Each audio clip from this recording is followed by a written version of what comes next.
So by this point, it should be understood that Juneteenth is the day that celebrates when black people in America were told that they were free and no longer had to be slaves. Juneteenth as a national holiday is a public acknowledgement that an entire race of people were enslaved in this country and legally denied freedom.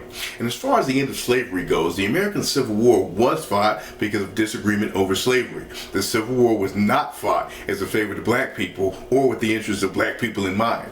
And the Emancipation Proclamation was not drafted as a favor to black people or out of the goodness of Abraham Lincoln's heart.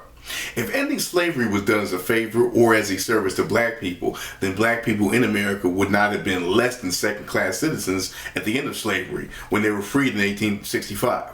Why were they less than second-class citizens? There were a lot of rights that black people did not have, and they were very limited as far as what they could actually do both legally and socially.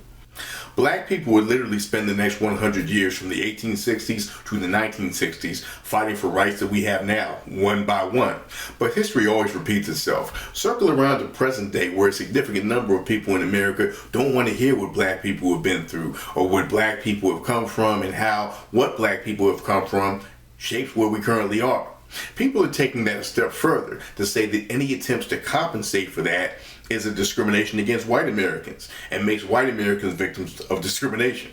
The president's been promoting that very message. And while you're not paying attention, it's catching on. That's why Juneteenth is important to recognize, and the attempts to erase and suppress the history of what blacks in America have endured needs to be taken a lot more seriously than we do.